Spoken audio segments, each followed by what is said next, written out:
الحمدللہ وکفی والصلاة والسلام علی عبادہ الذین اصطفیٰ خصوصاً علی افضلہم وخاتم النبیین محمد الامین وعلی آلہ وصحبہ اجمعین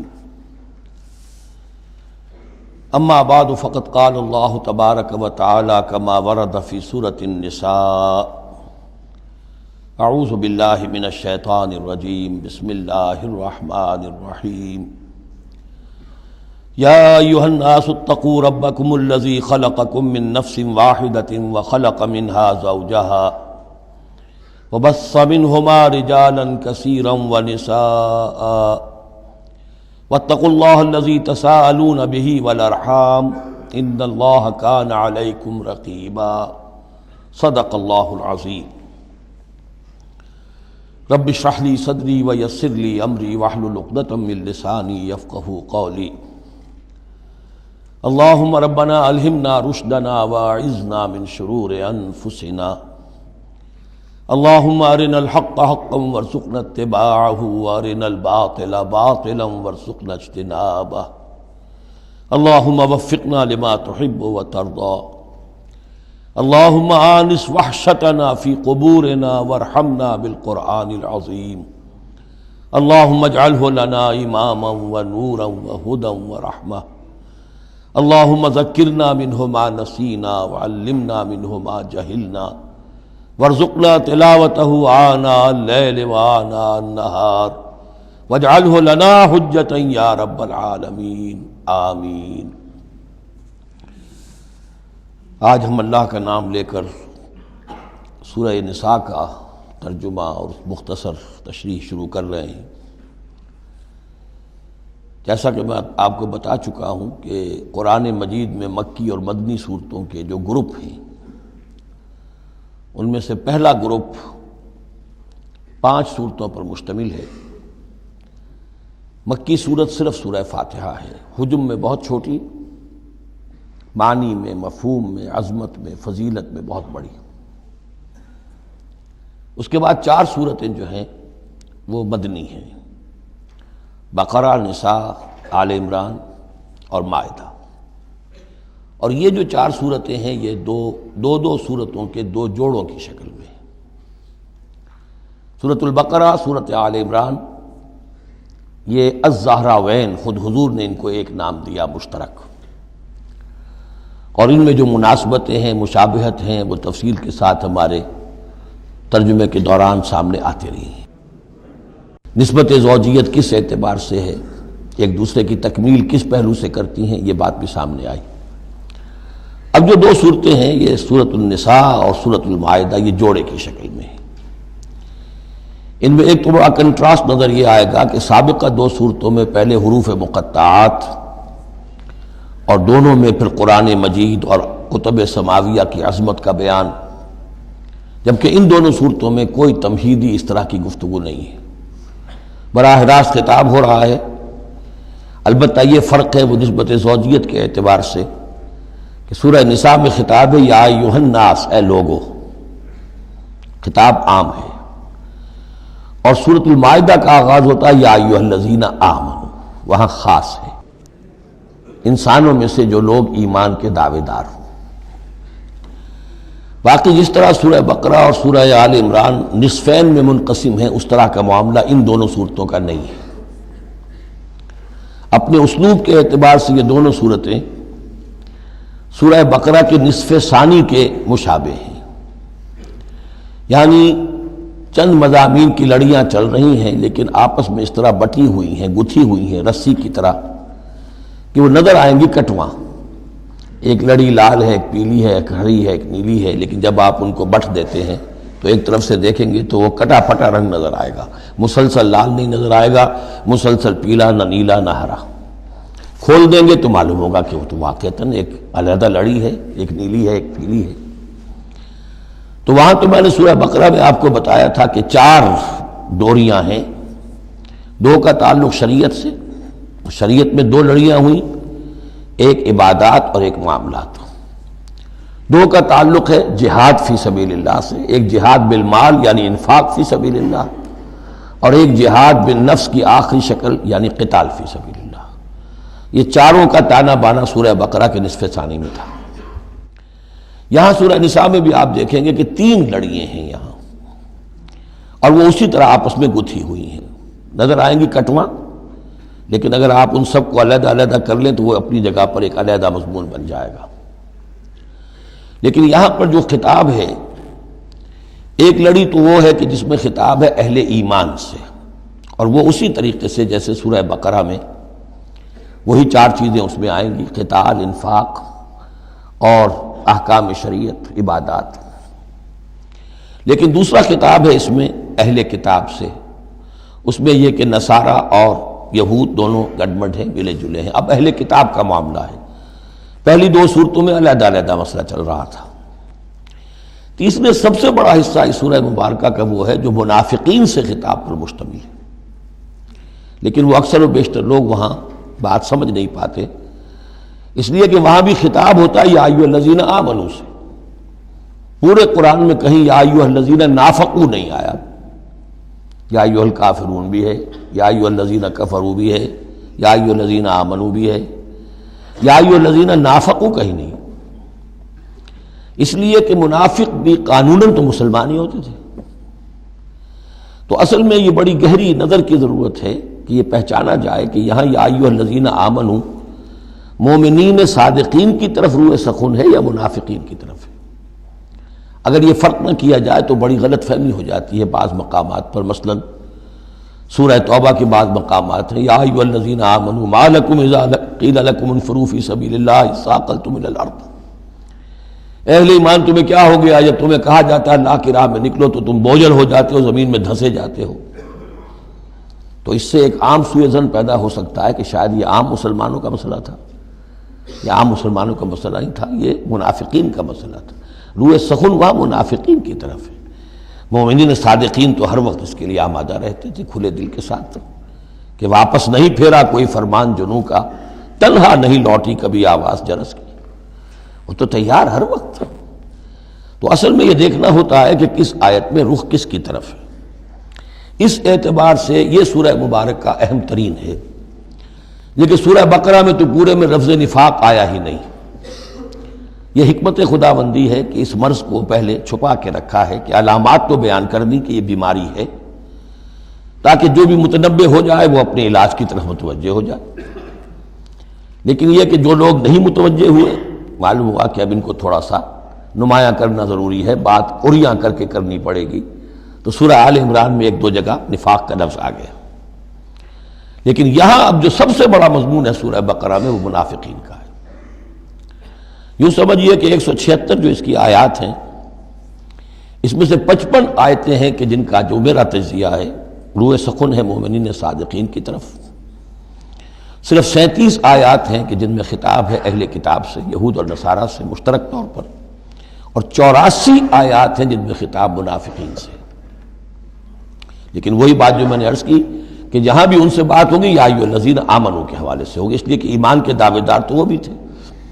منافق تو وہی ہوتا ہے کہ جو دعویٰ کرتا ہے ایمان کا، چاہے وہ شعوری طور پر منافق ہو چاہے غیر شعوری طور پر منافق ہو، لیکن یہ کہ دعویٰ ایمان تو اس میں موجود ہوگا. سورہ نساء اور سورہ مائدہ کے مابین ایک فرق نوٹ کر لیجئے. انسانی تمدن میں سب سے بنیادی چیز جو ہے وہ ہے معاشرہ، اور معاشرے میں عورت اور مرد کا تعلق. اور نمبر 2، جو معاشرے میں کچھ کمزور طبقات ہوتے ہیں ان کے لحاظ کا خیال، ان کے حقوق کا لحاظ کرنا. یہ مضمون آپ کو ملے گا سورہ نساء میں. آئلی قوانین تفصیل سے آ چکے سورہ بقرہ میں. جو رشتہ جڑتا ہے ایک مرد اور ایک عورت کے مابین ازدواج کا، جس سے کہ پھر خاندان وجود میں آتا ہے، تو وہ جو سب سے بنیادی یونٹ ہے معاشرے کا، اس کی جڑ بنیاد کا تو سارا تفصیل سے معاملہ آ چکا ہے سورہ بقرہ میں.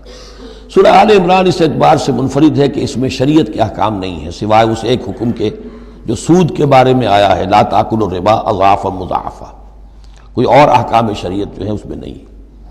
لیکن یہاں اب آپ کو جو تمدن کی معاشرتی سطح کے اوپر خاص طور پر جو دبے ہوئے پسے ہوئے طبقات تھے اس معاشرے میں، ان کی ایمینسیپیشن، ان کو اوپر اٹھانا، ان کے حقوق کی طرف متوجہ کرنا، یہ آپ کو نظر آئے گا۔ پھر اس معاشرے کے اندر سیکس کا معاملہ، اگر سیکشول انارکی ہو تو تباہی پھیل جائے گی، تو اس میں ابتدائی اقدامات جو ہیں وہ اس صورت کے اندر آئے ہیں۔ سیکس ڈسپلن کیسے امپوز کرنا ہے مسلمانوں تمہیں اپنے معاشرے کے اندر، بے راہ روی سے کیسے ڈیل کرنا ہے۔ تو اس طریقے سے تمدن کی جو بنیادی جو منزل ہے اس پر گفتگو ہو رہی ہے۔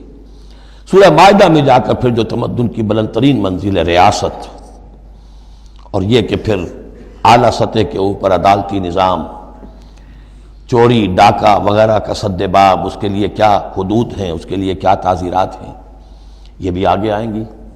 باقی سورہ نساء میں جیسے ہے ویسے ہی سورہ مائدہ میں بھی اہل کتاب سے بھی آخری خطاب ہوگا۔ تو جیسا کہ میں نے عرض کیا تھا کہ یہ پہلا گروپ جو ہے اس میں دو لڑیاں ہیں۔ ایک ہے یہ شریعت کا گروپ ہے، شریعت شروع ہو رہی ہے، بلو پرنٹ اس کا سورہ بقرہ سے، اس کے تکمیلی احکام سورہ مائدہ میں، اور دوسرا اس میں خطاب ہے اہل کتاب کے ساتھ، وہ بھی تدریجاً بڑھ کر آخری باتیں وہ ہے کہ جو پھر سورہ مائدہ میں ہمیں ملیں گی۔ بس اتنی تمہید، اور اس میں بھی خاصا وقت صرف ہو گیا ہے۔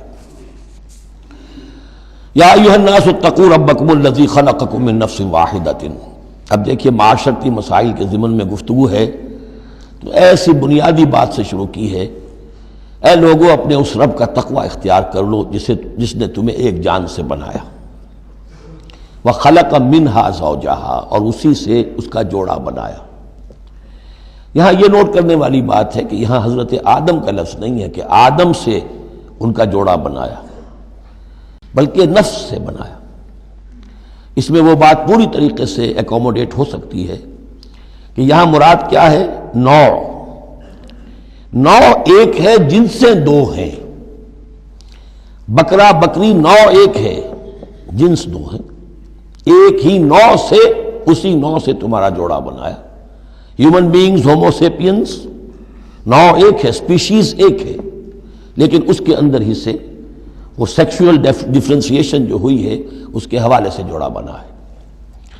یا ایھا الناس اتقوا ربکم الذی خلقکم من نفس واحدۃ وخلق منها زوجها وبث منہما، اب یہاں پر مراد ہیں وہی آدم اور حوا، ان دونوں سے پھیلا دیے زمین میں کثیر تعداد میں مرد اور عورت، رجالا کثیرا ونساء۔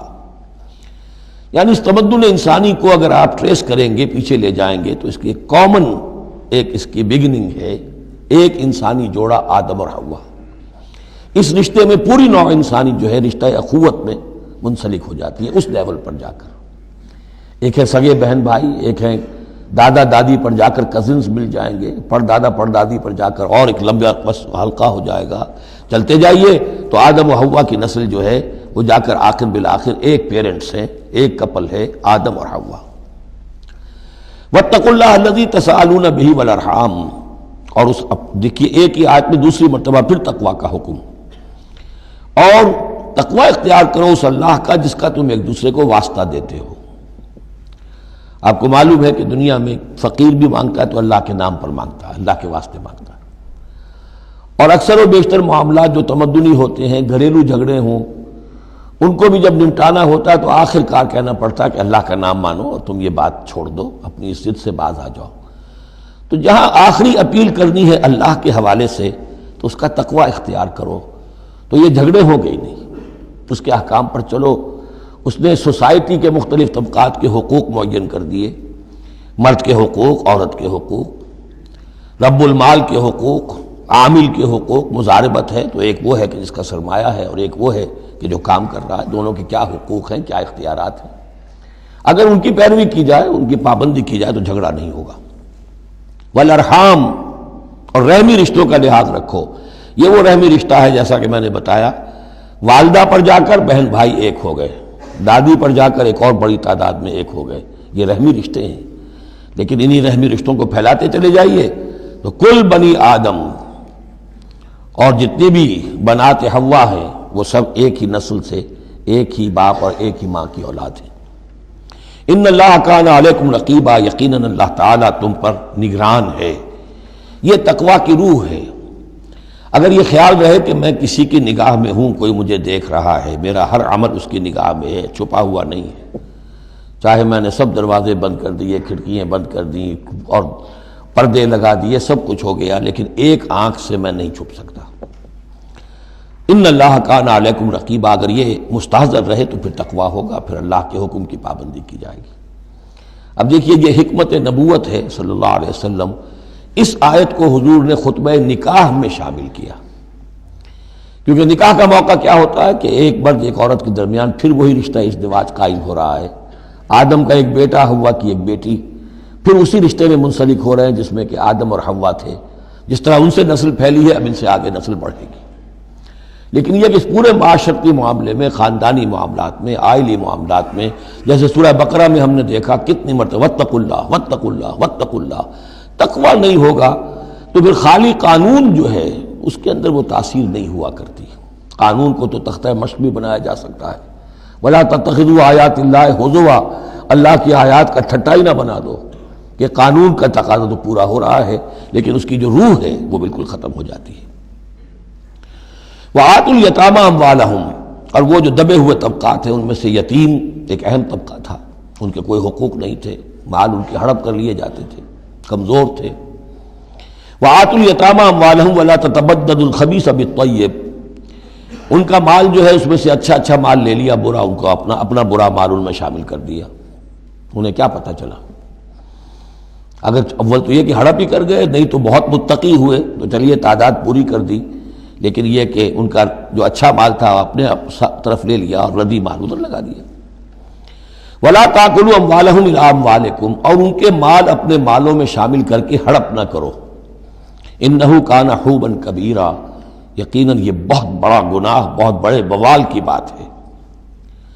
وَإِنْ خِفْتُمْ أَلَّا تُقْسِطُوا فِي الْيَتَامَىٰ، اور اگر تمہیں اندیشہ ہو کہ تم یتیم بچیوں کے بارے میں انصاف نہیں کر سکو گے، یعنی یتیم ایک تو لڑکا ہوا، چلیے اس کی ایک زندگی ہے، ایک خاص حد کو پہنچنے کے بعد وہ ایک انڈیپینڈنٹ لائف اختیار کر لے گا۔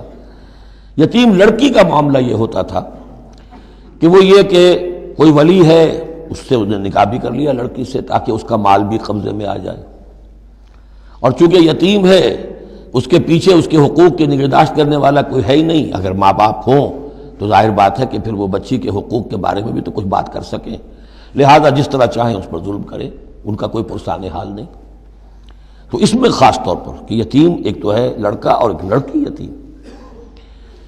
وَآتُوا الْيَتَامَىٰ، اسے منکرین سنت نے، منکرین حدیث نے اس آیت کو مختلف طریقے سے وہ تعبیر کیا ہے، لیکن وہ میں یہاں اس وقت بیان نہیں کر سکتا۔ جو مفہوم میں صحیح سمجھتا ہوں، جو سلف سے چلا آ رہا ہے، جو حضرت عائشہ صدیقہ رضی اللہ تعالی عنہا سے مروی ہے، تو میں وہی بات بیان کر رہا ہوں۔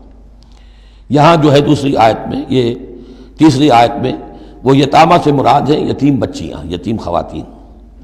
وَإِنْ خِفْتُمْ أَلَّا تُقْسِطُوا فِي الْيَتَامَىٰ فَانكِحُوا مَا طَابَ لَكُم مِّنَ النِّسَاءِ مَثْنَىٰ وَثُلَاثَ وَرُبَاعَ، تو پھر یہ ہے کہ تم ان یتیم بچیوں سے نکاح مت کرو، اور تمہیں جو پسند ہو، اگر ضرورت ہے دو دو تین تین چار چار کی حد تک تمہیں اجازت ہے، نکاح کر سکتے ہو۔ تعدد ازدواج کی یہی آیت قرآن مجید میں، لیکن یتیم بچیوں کے تم ولی بن کر کہیں اور ان کی شادی کرو تاکہ ان کے حقوق کے لیے پاسبان بن کر تم کھڑے ہو سکو، ورنہ یہ کہ تم نے انہیں اپنے گھروں میں ڈال دیا تو پھر ان کے حقوق کا کون ہوگا جو باز پرس کر سکے تم سے۔ فَإِنْ خِفْتُمْ أَلَّا تَعْدِلُوا، البتہ یہ جو ہم نے آزادی دی ہے دو دو تین تین چار چار، اس کی ایک شرط ہے، اور وہ یہ کہ اگر دو شادیاں ہیں، تین ہیں، چار ہیں، تو عدل ہو۔ وَإِنْ خِفْتُمْ أَلَّا تَعْدِلُوا، اگر تم ان میں برابری نہ کر سکو، یہ اندیشہ ہو، فَوَاحِدَةً، تو پھر ایک ہی شادی کرو، ایک ہی بیوی، اس سے زائد نہیں۔ او ما ملکت ایمانکم، اور دوسرا کھاتا یہ ہے، یا جو تمہاری ملک یمین ہو، جو لونڈیاں ہوں، جو جنگوں میں غزوات میں جو بھی آتی تھی، وہ ایک علیحدہ معاملہ ہے، ان کی تعداد کے اوپر کوئی تعین نہیں ہے، لیکن پھر شادی ایک ہوگی۔ اگرچہ اس میں آگے چل کر بات آ جائے گی کہ اس انصاف میں قلبی رجحان اور میلان شامل نہیں ہے، جو چیز گنتی کی ہو سکتی ہے، ٹائم کتنا گزار رہے ہو، کس بیوی کے پاس کتنا، سب اس میں مساوات ہونی چاہیے۔ نان نفقہ کیا دے رہے ہو، کپڑے کیسے دے رہے ہو، ان تمام چیزوں میں جو کاؤنٹ ہو سکتی ہیں، جو مادی چیزیں ہیں، جو دیکھی بھالی جا سکتی ہیں، اس میں انصاف اور عدل لازم ہے۔ البتہ دلی رجحان اور میلان جس پر کہ انسان کو قابو نہیں ہوتا، اس میں گرفت نہیں ہے۔ ذالک ادنی اللہ تعولوا، یہ اس سے قریب تر ہے کہ تم ایک ہی طرف کو نہ جھک پڑو، کہ ایک ہی بس بیوی کی طرف سارا میلان ہے، رجحان ہے. اور جیسا کہ آگے آئے گا کہ دوسری جو ہے یا دوسری جو ہیں وہ معلق ہو کر رہ گئی ہیں کہ نہ وہ شوہروں والی ہیں اور نہ وہ آزاد ہیں کہ کہیں اور نکاح کریں. وَآتُوا النِّسَاءَ صَدُقَاتِهِنَّ نِحْلًا، اور عورتوں کو ان کے مہر خوش دلی کے ساتھ دیا کرو، مجھ کو تاوان سمجھ کے نہ دیا کرو. یہ صدقات جو ہے صداق کی جمع ہے، اور صدقے کی جمع ہے صداقات. دال پر زبر ہو تو صدقے کی جمع، اور دال پر پیش ہے صدقات تو یہ صداق کی جمع ہے. فَإِن تِبْنَ لَكُمْ عَنْ شَيْءٍ مِّنْهُ نَفْسًا، پھر اگر وہ خود اپنی مرضی سے، اپنی رضامندی سے اس میں سے کوئی چیز تمہیں دے دیں، تم نے مہر جو انہیں دیا تھا وہ تم نے ادا کر دیا، اب وہ تمہیں کوئی ہبہ کر رہی ہیں، تمہیں اس میں سے کوئی چیز جو ہے ہدیہ کر رہی ہیں، تحفہ دے رہی ہیں، تو کوئی حرج نہیں. فَكُلُوهُ هَنِيًّا مَرِيًّا، تو تم اسے استعمال میں لاؤ، کھاؤ لچتا پچتا، اس میں کوئی حرج نہیں ہے. لیکن یہ ہے کہ وہ ہو ان کی مرضی سے، زبردستی نہیں، جبر کر کے نہ لے لیا جائے. فَإِن تِبْنَ لَكُمْ عَنْ شَيْءٍ مِّنْهُ نَفْسًا، بالکل اپنی مرضی سے. وَلَا تُؤْتُوا السُّفَهَاءَ أَمْوَالَكُمُ الَّتِي جَعَلَ اللَّهُ لَكُمْ قِيَامًا وَارْزُقُوهُمْ فِيهَا وَاكْسُوهُمْ وَقُولُوا لَهُمْ قَوْلًا مَّعْرُوفًا. اب ایک معاشرے میں طبقہ ایسا بھی ہوتا ہے سفہاء، بچہ ہے ابھی اس کو سمجھ نہیں ہے یا آوارہ ہو گیا ہے، باپ مال بہت چھوڑ گیا ہے، اب وہ مال اڑا رہا ہے. تو یہاں پہ تصور دیا گیا کہ اس میں معاشرتی سطح پر روک تھام ہونی چاہیے. یہ نہیں کہ میرا مال ہے میں جیسے خرچ کروں. تو اموالکم کہا گیا، یہ اصل میں ایک معاشرے کی ایک مشترک سی چیز ہے، مشترک بہبود کے لیے ہے. چاہے انفرادی ملکیت ہے لیکن پھر بھی اس معاشرے کی، اس کے اندر مشترک بہبود ہونی چاہیے. مت پکڑا دو ناسمجھوں کو یا بے وقوفوں کے اپنے مال، جن کو اللہ تعالیٰ نے تمہارے لیے دنیا کے گزران کا ذریعہ بنایا ہے. وَارْزُقُوهُمْ فِيهَا، ہاں انہیں رزق دیتے رہو اس میں سے. وَاكْسُوهُمْ، کھلاتے رہو پلاتے رہو. وَقُولُوا لَهُمْ قَوْلًا مَّعْرُوفًا، اور ان سے بات کیا کرو البتہ نرم اچھے انداز میں. یہ اصول تھا جس کے تحت کہ برٹش انڈیا میں کورٹ آف وارز مقرر ہو جاتے تھے کہ اگر کوئی بڑا جاگیردار ہے، کوئی نواب ہے اور وہ فوت ہو گیا، اس کا بیٹا جو ہے آوارہ ہے اور اس کی جو اندیشہ ہے کہ اسے کوئی اڑا دے گا، ختم کر دے گا، تو کورٹ آف وارز ہو جاتا تھا. حکومت جو ہے وہ اس کا چارج لے لیتی تھی، اس کے لیے سالانہ اس میں سے، اس کی آمدنی میں سے وظیفہ ہوتا تھا، اس میں اپنا خرچ کرے. لیکن یہ ہے کہ باقی چیزیں جمع رہتی تھی تاکہ یہ ان کی آئندہ نسل کے کام آ سکے. وَابْتَلُوا الْيَتَامَىٰ حَتَّىٰ إِذَا بَلَغُوا النِّكَاحَ، اور یتیموں کی دیکھ بھال کرتے رہو، جانچ پرکھ کرتے رہو، دیکھتے رہو کہ ان کے اندر کبھی شعور پیدا ہو گیا یا نہیں. فَإِنْ آنَسْتُم مِّنْهُمْ رُشْدًا، تو جب تم دیکھو ان میں کہ اب یہ باشعور ہو گئے ہیں، سمجھدار ہو گئے ہیں. فَادْفَعُوا إِلَيْهِمْ أَمْوَالَهُمْ، تو ان کے اموال ان کے حوالے کر دو. وَلَا تَأْكُلُوهَا إِسْرَافًا وَبِدَارًا أَن يَكْبَرُوا، اور دیکھو اس مال کو کھانے کی کوشش نہ کرو، ہڑپ نہ کرو جلدی سے، کہ ایسا نہ ہو کہ بچے جوان ہو جائیں تو یہ مال تو دے ہی دینا ہے میں نے، تو اس سے پہلے جتنا بھی اس کو میں کھا جاؤں کھا لوں. وَمَنْ كَانَ غَنِيًّا فَلْيَسْتَعْفِفْ، اگر کوئی جو ولی ہے یتیم کا وہ غنی ہے، اللہ نے اسے خود دے رکھا ہے، کشائش ہے اس کے پاس، تو پھر اسے یتیم کے مال میں سے کچھ بھی لینے کا حق نہیں ہے، پھر اسے یتیم کے مال سے بچتے رہنا چاہیے. وَمَنْ كَانَ فَقِيرًا، اور اگر کوئی خود تنگ دست ہے، محتاج ہے، اب ظاہر بات ہے وہ یتیم کی کچھ نگہداشت بھی کر رہا ہے، اس کا کچھ وقت بھی اس پہ صرف ہو رہا ہے، تو فَلْيَأْكُلْ بِالْمَعْرُوفِ، تو معروف طریقے سے بھلے انداز میں، جو کہ معقول انداز ہو، اس میں سے اگر وہ یتیم کے مال میں سے کچھ کھا بھی لے تو کوئی حرج نہیں. اسلام کی تعلیم بڑی فطری ہے، اس کے اندر وہ بندشیں نہیں ہیں کہ جو ان نیچرل ہوں، جن پر عمل کرنا ناممکن ہو جائے. فَإِذَا دَفَعْتُمْ إِلَيْهِمْ أَمْوَالَهُمْ، اور جب تم ان کے مال ان کے حوالے کر دو، فَأَشْهِدُوا عَلَيْهِمْ، تو گواہ بنا لو کہ یہ چیزیں تھیں جو آج کی تاریخ میں میری تحویل میں تھی، آج تک میں نے ان کے حوالے کر دی. وَكَفَىٰ بِاللَّهِ حَسِيبًا، باقی اللہ تعالیٰ کافی ہے حساب لینے کے لیے. یہ دنیا کا معاملہ ہے، اس کے لیے لکھت پڑھت شہادت، باقی اصل حساب تو تمہیں اللہ کے ہاں جا کے دینا ہے. لِلرِّجَالِ نَصِيبٌ مِّمَّا تَرَكَ الْوَالِدَانِ وَالْأَقْرَبُونَ، مردوں کے لیے بھی حصہ ہے اس میں سے کہ جو ترکہ چھوڑا ہو، جو وراثت چھوڑی ہو والدین نے اور رشتہ داروں نے. وَلِلنِّسَاءِ نَصِيبٌ مِّمَّا تَرَكَ الْوَالِدَانِ وَالْأَقْرَبُونَ، اور عورتوں کا بھی حصہ ہے اس میں سے جو والدین کی وراثت ہے، جو انہوں نے ترک کیا ہے، ان کا ترکہ ہے، اور رشتہ داروں کا. یہاں پہلی مرتبہ اب عورت کو وراثت کا حق دیا جا رہا ہے، ورنہ عرب کے معاشرے میں عورت کا کوئی حق وراثت نہیں تھا۔ یہاں پہ فرمایا گیا کہ مما قل منہ او کثر، چاہے وہ وراثت تھوڑی ہو چاہے زیادہ ہو، قانون جو ہے اللہ کا اس کو اس کے اوپر پورے طور سے نافذ ہونا چاہیے، نصیبا مفروضہ، اور یہ حصہ ہے اللہ کی طرف سے فرض کیا گیا۔ اب میں آپ کو نوٹ کراؤں گا کتنی مرتبہ یہ تاکید ہو رہی ہے اس قانون وراثت کی، اور آپ اگر ساتھ ہی دیکھتے رہیں کہ کتنی دھجیاں اس کی بکھرتی ہیں ہمارے معاشرے کے اندر، کوئی اس کا لحاظ نہیں۔ اور بڑا جو ہمارا خاص طور پر ایک علاقہ ہے کہ جہاں ویسے نماز روزہ بہت ہوتا ہے، وہ بیٹیوں کو کوئی وراثت میں کوئی حصہ دینے کے لیے وہ کسی صورت تیار نہیں ہوتے۔ شریعت کے کچھ چیزیں جو ہیں وہ بہت اہم ہیں، اور شریعت کی یہ چیزیں جو ہیں کس قدر تاکید کے ساتھ آ رہی ہیں، یہ کہتے ہیں یہ رواج کے تحت ہوگا۔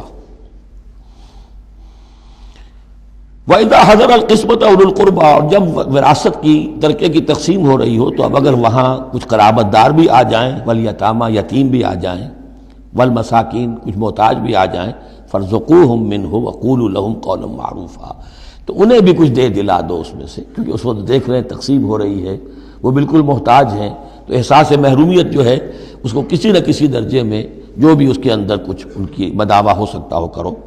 وقولوا لہم قولا معروفا، ان سے بات کرو تو بڑے اچھے انداز میں، جھڑکو نہیں کہ یہ ہماری وراثت تقسیم ہو رہی، تم کون آ گئے یہاں پہ۔ وَلْيَخْشَ الَّذِينَ لَوْ تَرَكُوا مِنْ خَلْفِهِمْ، ڈرتے رہنا چاہیے ان لوگوں کو کہ اگر انہوں نے بھی چھوڑے ہوتے اپنے پیچھے ذُرِّيَّةً ضِعَافًا، چھوٹے بچے، اپنی نسل چھوڑ کر اگر وہ گئے ہوتے اور یتیم بچے ہوتے ان کے، خافوا علیہم، تو کیسے کیسے اندیشے ہونے ہوتے اپنے ان بچوں کے بارے میں، فلیتقوا اللہ، تو انہیں چاہیے کہ اللہ کا تقوی اختیار کریں کہ یہ یتیم جو اس وقت آ گئے یہ بھی کسی کے بچے ہیں، کوئی ان کا بھی باپ تھا، ان کے سر پر ہاتھ رکھو۔ وَلْيَقُولُوا قَوْلًا سَدِيدًا، اور بڑی صاف اور ستھری اور صحیح اور حق پر مبنی بات کرو۔ ان الذین یاکلون اموال الیتامی ظلما، یقیناً وہ لوگ کہ جو یتیموں کا مال ہڑپ کرتے ہیں ناحق، انما یاکلون فی بطونہم نارا، وہ اپنے پیٹوں میں بھر رہے ہیں آگ، وسیصلون سعیرا، اندر کی آگ تو اپنے پیٹوں میں ڈال رہے ہیں اور سموچے وہ خود آگ میں ڈال دیے جائیں گے۔ تو گویا کہ ایک آگ ان کے اندر ہوگی اور ایک جہنم کی آگ ان کے باہر ہوگی۔ یہ 10 آیتیں بڑی جامع ہیں، اور جس طریقے سے کہ سوسائٹی کے جو پسماندہ طبقات تھے ایک ایک کا خیال کر کے جس باریک بینی سے حکمت کے ساتھ احکام دیے جا رہے ہیں۔